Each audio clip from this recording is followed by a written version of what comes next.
প্রধান অতিথি হিসেবে উপস্থিত আছেন গণ অধিকার পরিষদ কেন্দ্রীয় সংসদের সম্মানিত সাধারণ সম্পাদক জননেতা রাশেদ খান। আজকের মত বিনিময় সভায় সভাপতিত্ব করছেন ঐতিহ্যবাহী ঝিনাইদহ জেলার কৃতি সন্তান প্রভাষক সাখাওয়াত হোসেন, ঝিনাইদহ জেলা গণ অধিকার পরিষদের সভাপতি, এবং সঞ্চালনা করছেন ঝিনাইদহ জেলা গণ অধিকার পরিষদের সাধারণ সম্পাদক জাহিদ ইকবাল রাজন ভাই সহ উপস্থিত গণ অধিকার পরিষদ, যুব অধিকার পরিষদ, ছাত্র অধিকার পরিষদ, শ্রমিক অধিকার, পেশাজীবী অধিকার পরিষদ সহ সকল অঙ্গ সহযোগী সংগঠনের ঝিনাইদহ জেলার বিভিন্ন উপজেলা এবং ইউনিয়ন থেকে আগত সকল নেতৃবৃন্দকে গণ অধিকার পরিষদ খুলনা মহানগরের পক্ষ থেকে সংগ্রামী শুভেচ্ছা ও অভিনন্দন জানাচ্ছি। আজকের গণ অধিকার পরিষদের যে অবস্থান আমরা দেখতে পাচ্ছি, এই অবস্থান কিন্তু একদিনে আসে নাই। এই অবস্থান অনেক রক্তের বিনিময়ে, অনেক নির্যাতনের বিনিময়ে এসেছে। আমরা যদি লক্ষ্য করি যে আজকের ঝিনাইদহ জেলাতে এসে সাধারণ সম্পাদক সাহেব যে প্রোগ্রাম করছেন, সেই প্রোগ্রামে আজকের যে অবস্থা দেখতে পাচ্ছি, ঠিক 5 তারিখের আগের মুহূর্তে যদি বলি, তিনি কিন্তু এই জেলাতে আসতে পারেন এবং এসেছেন, আক্রমণের শিকার হয়েছেন। ঠিক না ভাই? তো আজকে দেশের সাধারণ ছাত্র জনতা যে সুযোগ আমাদেরকে করে দিয়েছে, সেই সুযোগটা যাতে ছাত্র জনতা পায় এবং আমরা তাদেরকে পাইয়ে দিতে পারি, তার জন্য আমাদেরকে কাজ করতে হবে।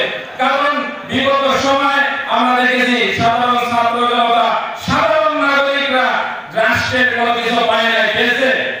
তো আমাদের পরবর্তী যে আলোচক আশিকুর রহমান ভাই বলতেছিলেন যে আমরা ঝিনাইদহ জেলার সন্তান হিসাবে যেমন রাশেদ খানকে ঝিনাইদহ 2 আসন উপহার দেওয়ার জন্য কাজ করবো, তেমনি ঝিনাইদহ বাকি যে 3টি আসন রয়েছে সেখানে ট্র্যাক প্রতীকে যারাই প্রতিদ্বন্দ্বিতা করবেন তাদেরকেও বিজয়ের বেশে আমরা সংসদে পাঠানোর জন্য কাজ করব এবং আপনাদের সেই দায়িত্ব। কারণ এখানে যারা এসেছেন ম্যাক্সিমামই আমি মনে করছি যে সবাই নেতা, এখানে কর্মী নাই। কারণ প্রত্যেকেই ইউনিয়ন, ওয়ার্ড, উপজেলা পর্যায়ের দায়িত্বশীল।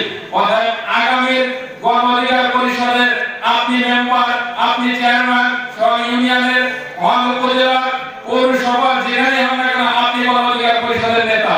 অর্থাৎ আপনার চলাফেরা, আপনার কথাবার্তা সবকিছুই গণ অধিকার পরিষদকেই আগামী দিনে এগিয়ে নিতে সাহায্য করবে।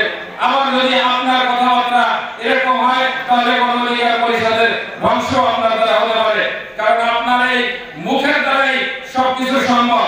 আপনার মুখের কথা গণ অধিকার পরিষদকে এগিয়ে নিতে পারে, আপনার মুখের কথা গণ অধিকার পরিষদকে ধ্বংস করে দিতে পারে। ঠিক না ভাই? কারণ যদি একটা উদাহরণ হিসাবে যদি বলি, বিগত ফ্যাসিস্ট সরকার হাসিনার পতন হয়েছে তার মুখের কারণে এবং খুব ছোট্ট একটি কথার কারণে। ঠিক না ভাই? অতএব কথা বলার ক্ষেত্রে খুব সাবধানতা অবলম্বন করতে হবে গণ অধিকার পরিষদের প্রত্যেকটা কর্মীকে। কারণ গণ অধিকার পরিষদই চায় আগামী বাংলাদেশে সামাজিক সুবিচার প্রতিষ্ঠা করতে, সাম্য প্রতিষ্ঠা করতে, ন্যায় বিচার প্রতিষ্ঠা করতে। অতএব আপনি যদি কোথাও অবিচার করেন, তাহলে আপনার দ্বারা ন্যায় বিচার প্রতিষ্ঠা হবে, এটা কি জনগণ বুঝবে? আপনাকে আপনার সমাজে ন্যায় বিচার প্রতিষ্ঠার জন্য কথা বলতে হবে। যদি কোথাও অবিচার হয়, সেখানে যখন কেউ পারবে না, তখন আপনাকে দাঁড়িয়ে যেতে হবে।